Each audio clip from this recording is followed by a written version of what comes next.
Hello students, now we are going to start new topic expressing concentration of solution. ठीक है, यहाँ पे जो सोल्यूशन प्रिपेयर किया उसके कॉन्सेंट्रेशन को फिजिकल या केमिकल यूनिट में क्या किया है, एक्सप्रेस किया है. ठीक है, जैसे कि ग्राम पर लीटर तो ग्राम यूज हुआ है, लीटर यूज हुआ है. मोल पर लीटर मोल यूज हुआ है, लीटर यूज हुआ है. तो ये फिजिकल और केमिकल यूनिट से हम क्या करते हैं, उस कॉन्सेंट्रेशन को एक्सप्रेस करते हैं. ठीक है, फॉर कन्वीनियंट सुविधा के लिए, जिससे कि हम उसको अच्छे से मतलब बता सके कि इतने लीटर में इतने ग्राम हमारा सोल्यूट प्रेजेंट है. तो यहां पर क्या है कि एक क्वेश्चन अराइज होता है, आप उठा सकते हो कि सर क्या कॉन्सेंट्रेशन को यूनिट में एक्सप्रेस करना जरूरी है. तो इसको समझने के लिए हम एक एग्जाम्पल लेते हैं.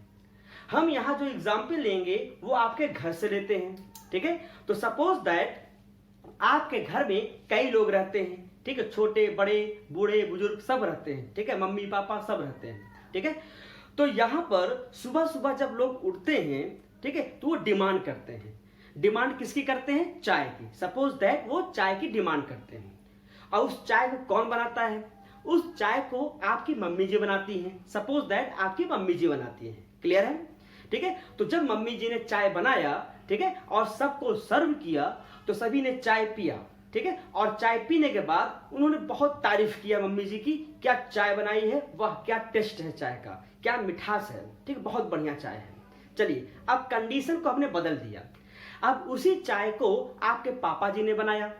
तो जब पापा जी ने चाय बनाया तो जब सभी को दिया गया तो किसी ने कहा, अरे बाप रे बहुत मीठी चाय बन गई, अरे इसमें चाय की पत्ती ही नहीं है, अरे कितना फीका चाय बन गया, अरे इसमें दूध ही नहीं पता चल रहा है.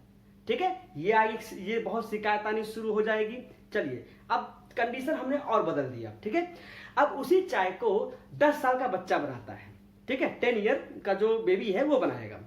अब वो जो 10 साल का बच्चा है जब चाय बनाएगा, बनाकर सभी को सर्व करता है, ठीक है, और सभी चाय पीते हैं तो कहते हैं, अरे चाय तो बिल्कुल बिल्कुल फीकी पड़ गई है, इसमें तो बिल्कुल चीनी नहीं पता चल रहा है, लगता है चाय की पत्ती ही पूरा डाल दिया है. मतलब कहने का क्या है, मतलब ये कहने का है कि मम्मी जी के हाथ की बनी चाय सबको पसंद है. उनके हाथ की बनी चाय का जो स्वाद है वो सबके लिए इक्वल है, सबके लिए बराबर है. लेकिन वही चाय अगर पापा जी बनाते हैं या छोटा बच्चा बनाता है तो उसका टेस्ट क्या है, उसका कॉन्सेंट्रेशन क्या है, सबका क्या है, बदल गया है.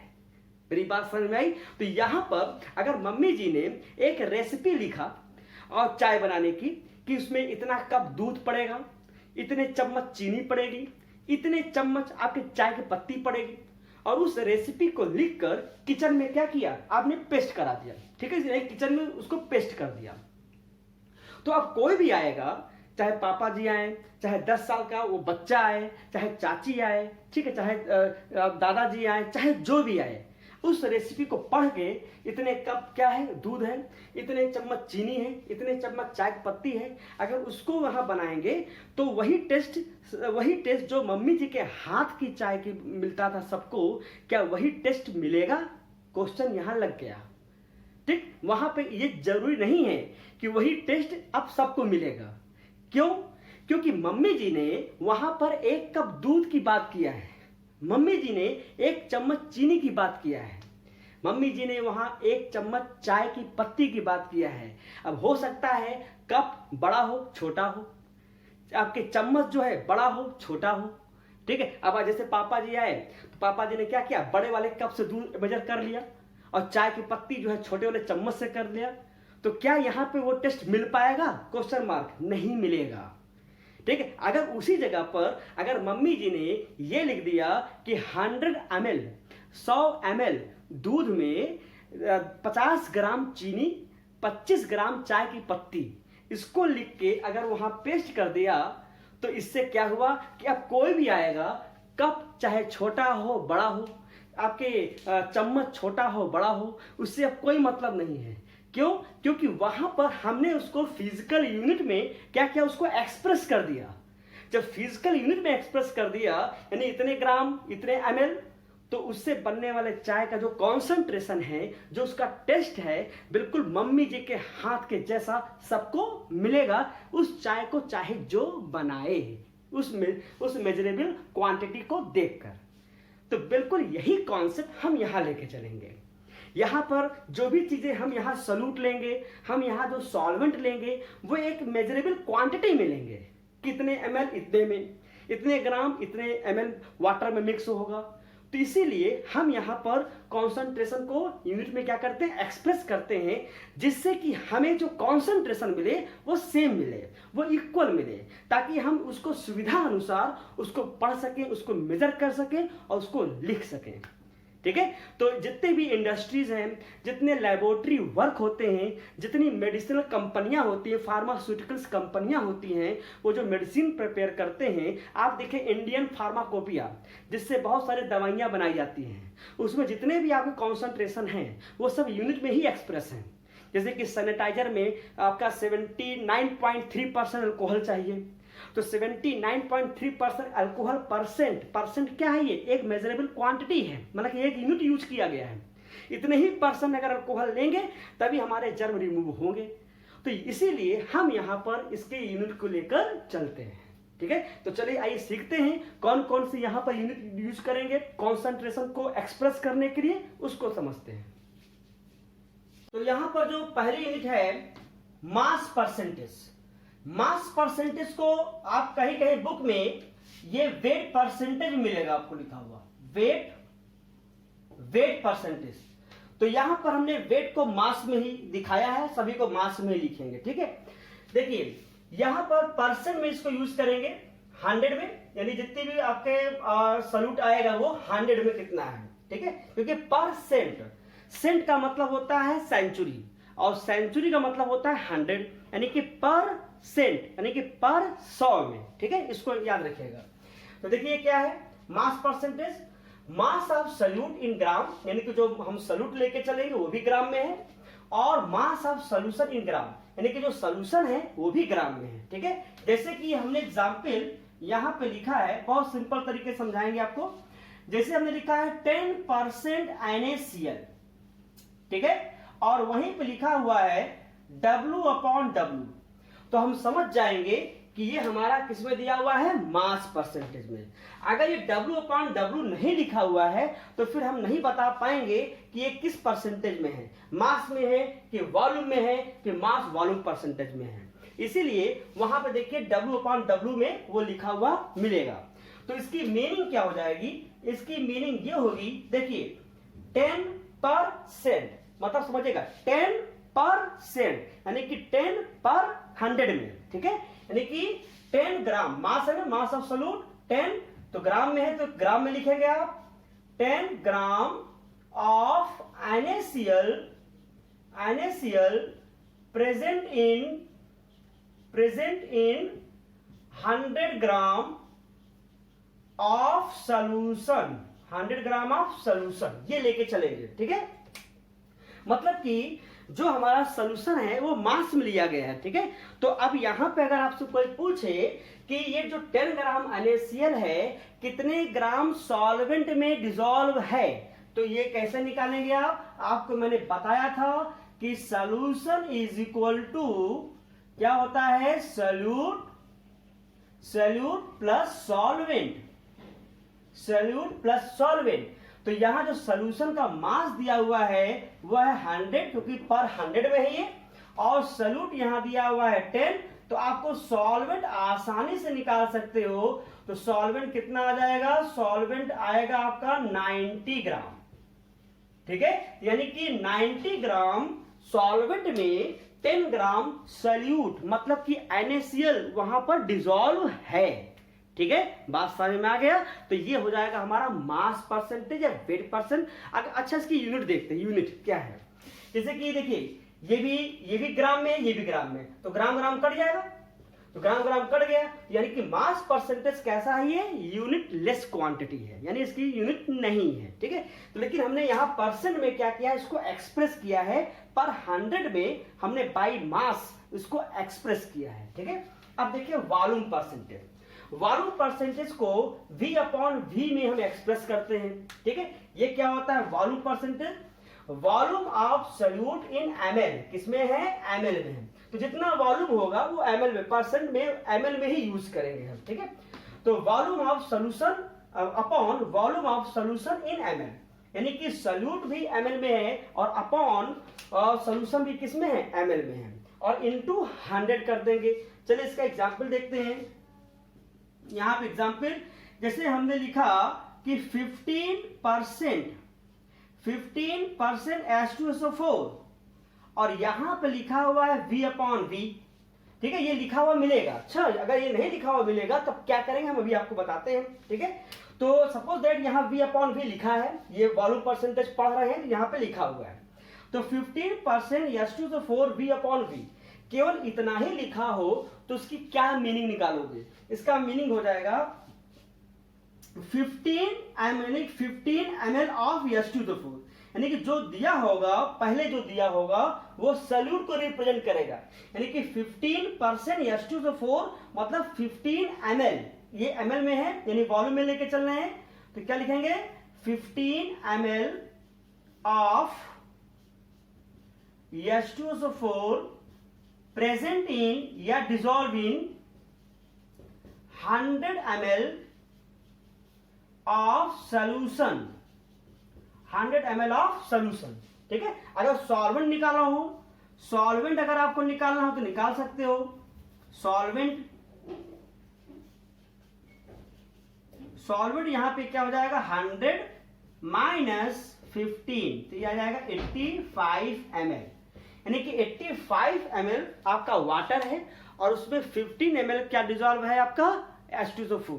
ठीक है, तो 100 में हम लेके चल रहे हैं परसेंटेज, तो ये आपका आ जाएगा क्या वॉल्यूम इन परसेंटेज। ठीक है, तो ये सॉल्वेंट का आ जाएगा, सॉल्वेंट से पूछे तो आप बताएंगे। ठीक है, तो इस तरीके से इसकी ये मीनिंग हो गई, तो मैंने यहाँ मीनिंग ये बताया हुआ है। ठीक है, और इसी मीनिंग से हमने सॉल्वेंट निकाला हुआ है। क्लियर है, तो यहाँ मास जो वॉल्यूम दिया है ये सॉल्यूशन का दिया है, याद रखिएगा सॉल्वेंट का नहीं दिया है। यहां पर भी जो मास यहाँ जो वॉल्यूम दिया है सॉल्यूशन का है, और यहाँ जो मास दिया हुआ है वो किसका है, सॉल्यूशन का ही है, सॉल्वेंट का नहीं है। ठीक है, अब यहां देखिए मास वॉल्यूम परसेंटेज, तो मास वॉल्यूम परसेंटेज को W अपॉन V में हमने एक्सप्रेस किया हुआ है। तो ये क्या होता है, mass volume percentage, mass of solute in gram upon volume of solution in ml, यानी कि जो सॉल्यूट है वो आपके किसमें है, ग्राम में है, और जो सॉल्यूशन है वो किसमें है, ml में है। चलो इसका मतलब देखते हैं। जैसे एग्जांपल लिखा हमने यहां पर 20% HNO3 nitric acid, 20% nitric acid, और यहां पे लिखा हुआ है W अपॉन V। ठीक है, ये लिखा हुआ है मास वॉल्यूम परसेंटेज। ठीक है, तो यहां देखिए 20% HNO3 यानी कि 20 ग्राम HNO3, चूंकि यहां पे सॉल्यूट किसमें है, ग्राम में है ना, इसीलिए इसको ग्राम में लेके चलेंगे। तो 20 gram of HNO3 nitric acid present in, यहां लिख दे रहा हूं, present in 100 ml of solution. ठीक है, यानी कि वॉल्यूम किसमें है, ml में, मास किसमें है, ग्राम में। ठीक है, यहां पर देखिए, यहां पर दोनों ही ml में है, ये भी ml में है, यानी कि सॉल्यूट भी ml में और सॉल्यूशन भी ml में। यहां पर देखिए, यहां पर जो है सॉल्यूट ग्राम में और आपका सॉल्यूशन भी किसमें है, ग्राम में। तो ये जो आपको एक्सप्रेस होते हैं इसी से होते हैं। अगर यूनिट की बात करें तो यहां पर ml कट जाएगा। ठीक है, ये भी यानी कि वॉल्यूम परसेंटेज भी क्या होता है, यूनिट लेस होते हैं।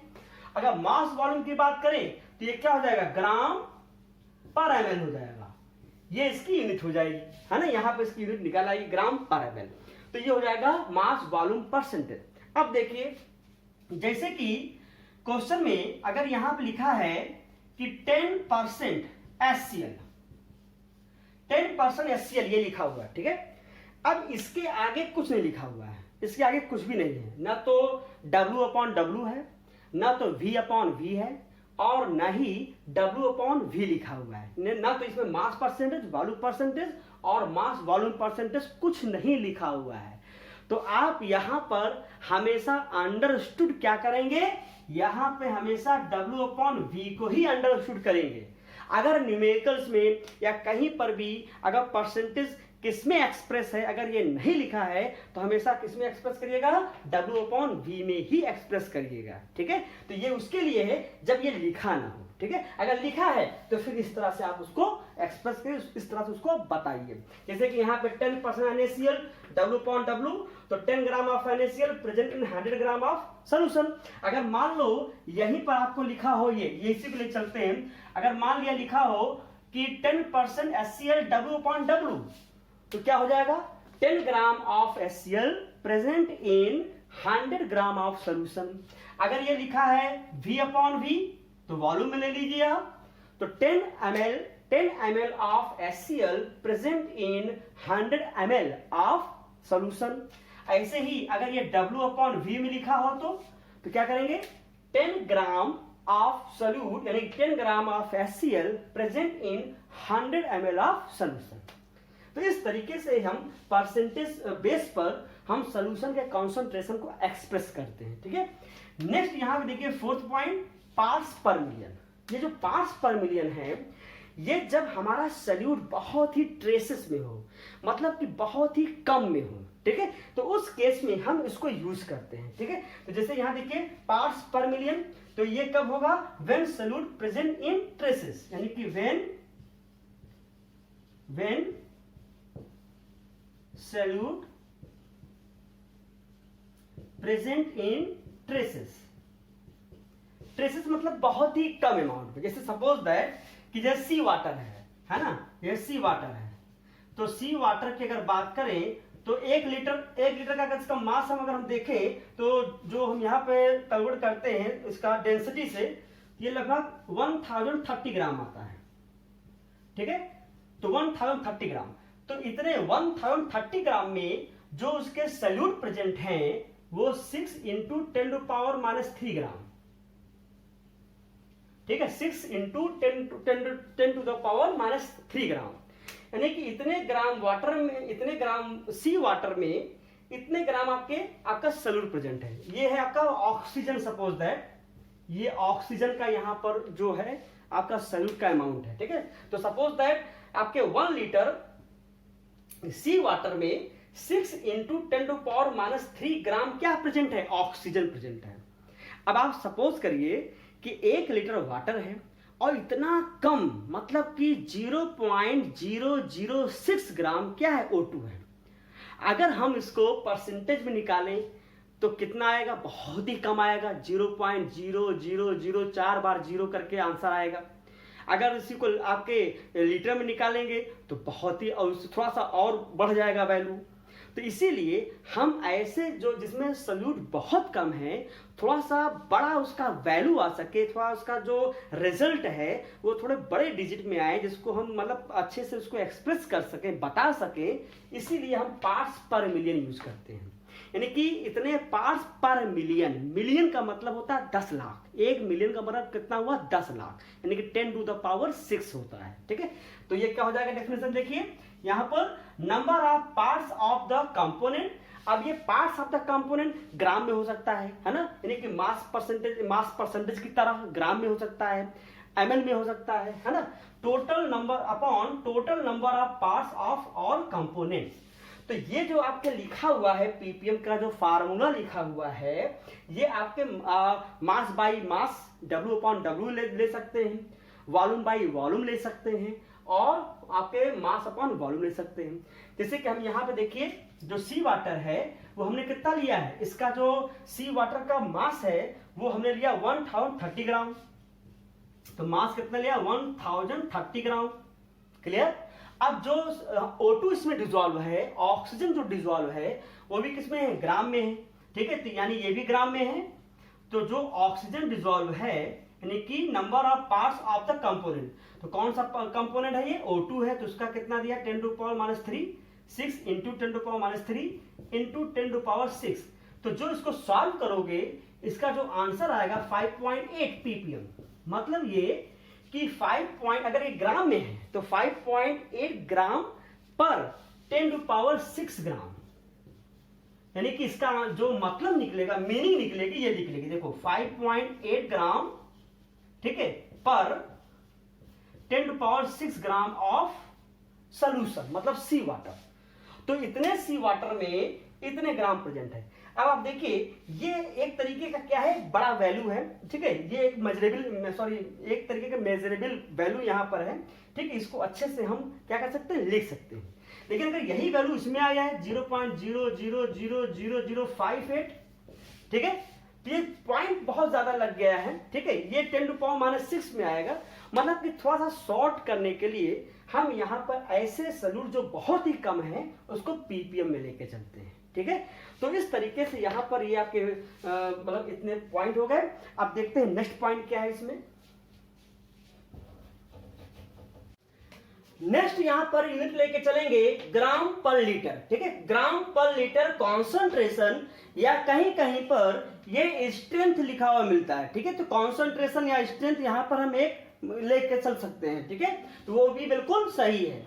तो देखिए, concentration in gram per litre is equal to mass of solute in gram, ठीक है, डब्ल्यू से इसको रिप्रेजेंट करते हैं, and volume of solution in litre, इसको V से रिप्रेजेंट करते हैं, वॉल्यूम को V से रिप्रेजेंट करते हैं, ठीक है। यानी कि यहां पर जो कॉन्सेंट्रेशन हम निकालते हैं, उसकी जो यूनिट निकालते हैं वो पर लीटर में आएगा, यानी ग्राम पर लीटर में आएगा। तो आप इसको कैसे डिफाइन कर सकते हो कि मास of solute in gram present in 1 litre of solution, यानी कि यहां पर जो वॉल्यूम है सॉल्यूशन का वो किसी में भी दिया हो, अगर ml में दिया हो 200 ml, 500 ml, 700 ml, तो हम क्या करेंगे, उसको लीटर यानी कि पर लीटर में उसको हम लोग चेंज करेंगे, ठीक है। ऐसे ही अगर लीटर में दिया हो यहाँ 2 लीटर, ठीक है, 5 लीटर, 10 लीटर, 100 लीटर, तो उसको भी हम पर लीटर में क्या करेंगे, चेंज करेंगे, पर लीटर में कन्वर्ट करेंगे, हम उसको एक्सप्रेस करेंगे पर लीटर में, ठीक है।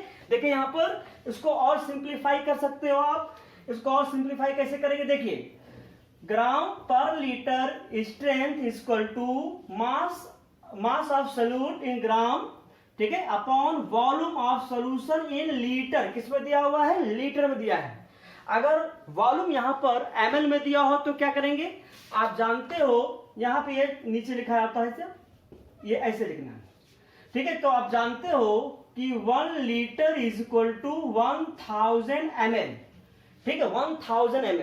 तो इस तरीके से gram per litre strength equal to mass of substance in gram upon volume in ml, ठीक है, ml में है। तो क्या करेंगे आप, 1000 से यहां डिवाइड करेंगे, और जब ये ऊपर जाएगा तो यहां मल्टीप्लाई हो जाएगा। तो इस तरीके से यहां पे इसको ऐसे लिख सकते हैं, ठीक है, यानी कि डिवाइड करेंगे तो ऊपर गया तो मल्टीप्लाई हो गया। तो इस तरीके से ये हो गया, शॉर्टकट में इसका फार्मूला हो गया, ठीक है। तो यहां पर क्या करते हैं कि ग्राम पर लीटर में ही उसके कॉन्सेंट्रेशन को क्या करेंगे, एक्सप्रेस करेंगे। जैसे एग्जांपल यहां देखिए, बहुत सिंपल एग्जांपल है। इस एग्जांपल अगर देखें तो यहां पर 20 gram of NaOH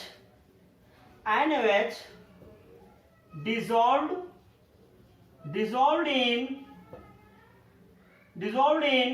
200 ml of solution, ठीक है, किसमें है, 200 ml ऑफ सॉल्यूशन में क्या है, वो डिसॉल्व है। तो what is strength, what is concentration in gram per litre, यानी ग्राम पर लीटर में इसका क्या कैलकुलेट करना है आपको, कॉन्सेंट्रेशन, यानी कि इसकी यूनिट जो है ग्राम पर लीटर में लेके चलनी है।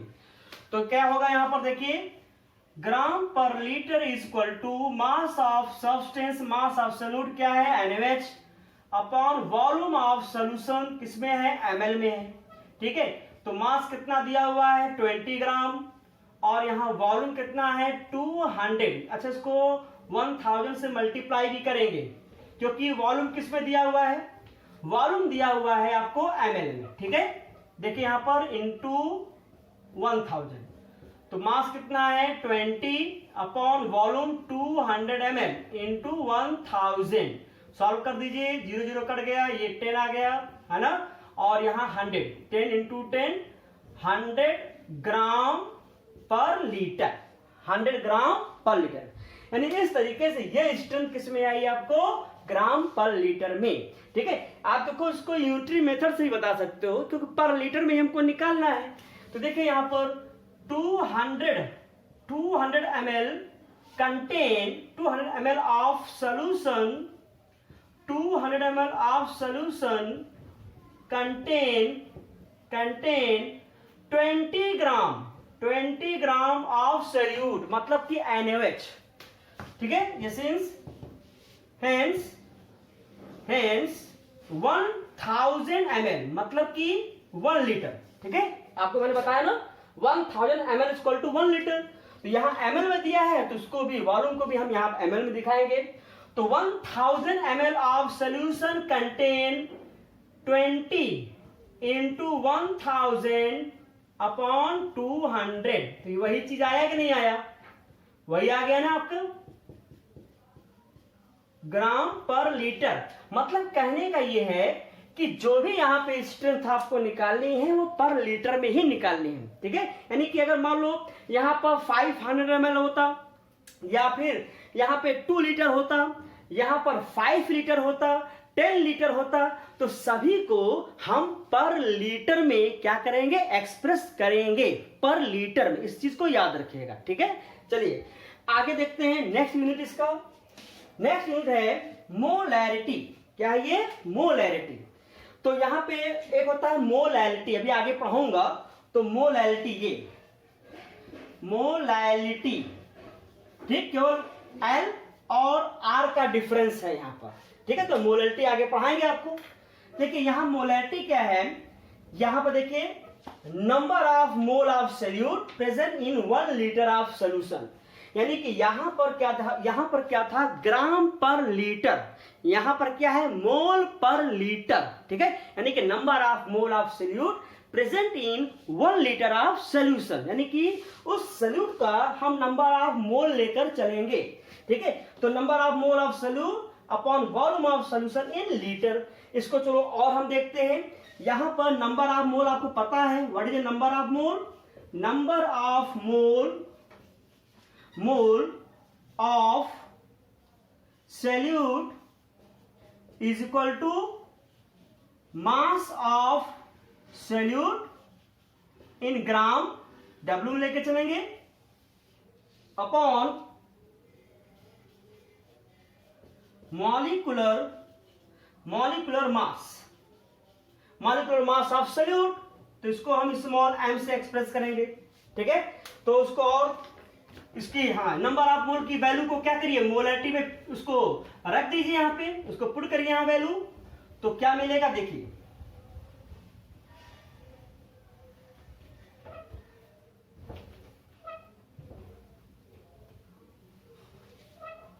अगर इसकी वैल्यू को हम से इसमें मोलैरिटी वाले फॉर्मूला हम पुट करेंगे तो ये मिलेगा आपको m मींस मोलैरिटी, चलो पूरा लिख दे रहा हूं, मोलैरिटी। ठीक है, m, देखिए नंबर ऑफ मोल्स क्या है, मास of solute upon molecular mass, W upon m।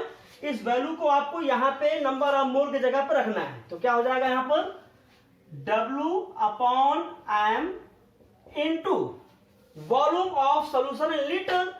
तो वॉल्यूम को हम V से रिप्रेजेंट करते हैं, तो इंटू V।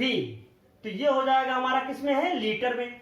ठीक है, अगर यही वॉल्यूम हमारा ml में हो तो क्या करेंगे बताइए, बिल्कुल ग्राम पर लीटर की तरह 1000 से क्या करेंगे, उसको मल्टीप्लाई करेंगे। मतलब कि ml में 1000 डिवाइड करेंगे, फिर ऊपर जाएगा तो मल्टीप्लाई हो जाएगा। ठीक है, तो इस तरीके से यहां पर हो जाएगा molarity is equal to W upon m into V। V किस में होगा, ml में, तो इंटू 1000। ठीक, तो ये देखिए हो गया। तो molarity is equal to mass of solute upon molecular mass, ठीक है, इनटू यहां वॉल्यूम ऑफ लीटर नीचे, और ऊपर क्या है 1000 से हमने मल्टीप्लाई किया है। अब इसी को आप ऐसे भी लिख सकते हो, और W upon V into 1000 is equal to m into small m। Capital M क्या है, मोलैरिटी, स्मॉल m क्या है, मॉलिक्यूलर मास ऑफ सॉल्यूट। तो ये देखिए W अपॉन V इंटू 1000, इसको मैंने अभी आपको बताया, W अपॉन V ठीक है, ml में है ये किस में है, ml में है, ठीक है। W/V इंटू 1000 को क्या करते हैं, ग्राम पर लीटर। तो इस तरीके से gram per litre is equal to m into small m। देखिए एक फॉर्मूला आ गया आपको, एक फॉर्मूला और मिल गया आपको, यानी कि आपको यहां पर आपको मॉलिक्यूलर मास पता हो, ठीक है, और ग्राम पर लीटर स्ट्रेंथ पता हो, कॉन्सेंट्रेशन पता हो, तो मोलरिटी आप यहां पर क्या कर सकते हो, कैलकुलेट कर सकते हो, ठीक है। और यहां पे देखिए इसी तरीके से यहां पर हम इसको और भी तरीके से एक्सप्रेस करते हैं। जैसे कि मान लिया मोलरिटी को हम यहां पर कैसे समझेंगे, जैसे मान लो आ गया 1m आ गया, ठीक है, 1m। तो 1m को कहते हैं मोलर सॉल्यूशन। क्या कहते हैं उसको, molar solution. It is called molar solution, ठीक है। तो इसकी मीनिंग क्या होगा, इसका मतलब क्या होगा, जैसे न्यूमेरिकल में दिया रहता है कि भाई ये 0.5m ये दिया हुआ है, या ये दिया हुआ है 0.25m ये दिया हुआ है, ठीक है। यहाँ 0.5m HCl, यहाँ पे 0.5m आपका HNO3 ऐसे दिया रहता है, न्यूमेरिकल्स में दिए रहते हैं। तो इसकी मीनिंग क्या निकालोगे वो आपको मैं सिखा रहा हूं। देखिए अगर 1m है तो 1m मान लो कोई सॉल्यूट दिया है, 1m HCl है, 1m H2SO4 है, सल्फ्यूरिक एसिड है, कुछ भी हो, ठीक है। तो 1m है तो वो उसे कहेंगे मोलर सॉल्यूशन। क्या कहेंगे उसको, मोलर सॉल्यूशन। तो इसकी मीनिंग क्या होती है, इसकी मीनिंग होती है 1 मोल of solute, 1 mole of solute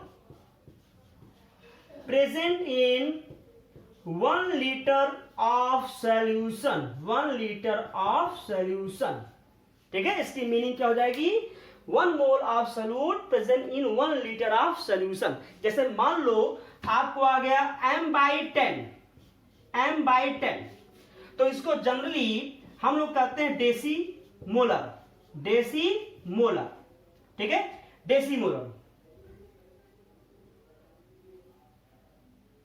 ठीक है। तो डेसी मोलर में क्या हो जाएंगे, 1/10 यानी कि 1/10 मोल of solute present in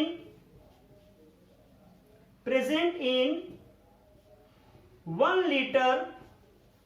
liter of solution, ठीक है। अब जैसे देखो मान लो ये दिया हुआ है, ठीक है, यहां पे ये दिया हुआ है आपका, मान लो कुछ भी मान लीजिए, कुछ भी, जैसे हमने ले लिया 0.5m HCl ये दिया हुआ है, ठीक है। बिल्कुल इसी तरीके से करेंगे। 1m का मतलब ये हो गया, ठीक है, m/10 का मतलब ये हो गया। ऐसे m/100 भी होता है, m/100 को सेंटीमोलर कहते हैं, सेंटीमोलर, ठीक है। और ऐसे ही आपका m/2 को सेमी मोलर कहेंगे। जैसे मैं लिख दे रहा हूं यहां पर, देखिए जैसे कि यहां पे है, अगर m/2 आया तो इसे कहेंगे सेमी मोलर, सेमी मोलर, यानी कि उसका हाफ। 1m है तो 1 का आधा कितना हुआ आपका, सेमी, ठीक है। सेमी मोलर का मतलब क्या हुआ, तो इसकी मीनिंग हो जाएगी 1/2 मोल of solute present in 1 litre of solution. ऐसे ही अगर मान लो आ गया m/100, m/100 तो इसे कहेंगे सेंटीमोलर, सेंटीमोलर, सेंटीमोलर सॉल्यूशन। तो इसका उसको कैसे कहेंगे आप, 1/100 मोल of solute present in 1 litre of solution. तो मतलब कि जो भी आपके दिया हो वैल्यू m, इसकी मोलरिटी जो भी दिया हो वो हमेशा नंबर ऑफ मोल में ही होगा। जैसे कि अब देखो मतलब इसकी मीनिंग मैं यहां बता रहा हूं, ठीक है, इसको मिटा दे रहा हूं थोड़ा सा। देखिए अब इसकी मीनिंग पकड़िएगा, ठीक है। इसकी मीनिंग अब आप बता सकते हो, न्यूमेरिकल्स में दिया रहेगा तो उसकी मीनिंग आप यहां पर समझ सकते हो। कैसे, देखिए जैसे मान लो यहां पे दिया है 0.27 m HCl, ठीक है। What is the meaning of 0.27 m HCl? इसका मतलब क्या निकालोगे, इसका मतलब हो जाएगा 0.27 मोल ऑफ HCl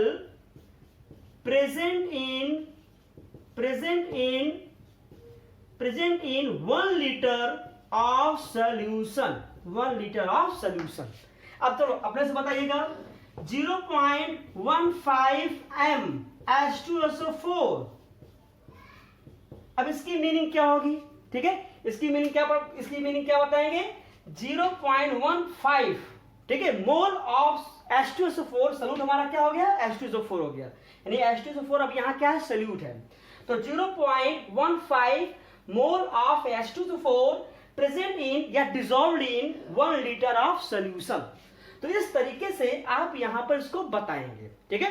देखिए यहां पर जो मोलरिटी है, ये मोलरिटी टेम्परेचर डिपेंडेंट होता है, याद रखिएगा, ठीक है, यानी कि मोलरिटी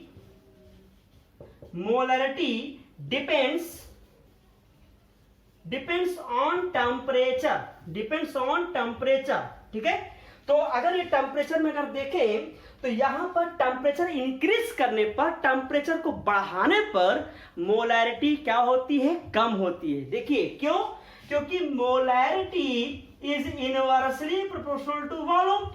यहां पे देखिए, यहां पर आपका है ना molarity inversely proportional to volume, number of mole हमारा कांस्टेंट हो जाएगा, ठीक है। नंबर ऑफ मोल क्या है, मास और मॉलिक्यूलर मास, ठीक है, यानी कि उस सॉल्यूट का ग्राम में मास और मॉलिक्यूलर मास अगर हमारा ये कांस्टेंट हो गया ये वाला, तो molarity is inversely proportional to volume. और आपको पता है कि volume is directly proportional to temperature, यानी कि टेम्परेचर चेंज करने पर वॉल्यूम हमारा क्या होता है, चेंज होता है। यानी कि टेम्परेचर बढ़ा, टेम्परेचर को इंक्रीज करेंगे तो वॉल्यूम भी क्या होगा, इंक्रीज होगा। और जब वॉल्यूम इंक्रीज होगा तो मोलैरिटी यानी जो कॉन्सेंट्रेशन मोलैरिटी में है वो क्या होगा, डिक्रीज होगा। तो यहाँ ये वॉल्यूम मतलब कि टेम्परेचर डिपेंडेंट होगा, तो इसीलिए जो मोलैरिटी है ये कांस्टेंट टेम्परेचर पर या रूम टेम्परेचर पर ही हम यहाँ पर क्या करते हैं, कैलकुलेट करते हैं।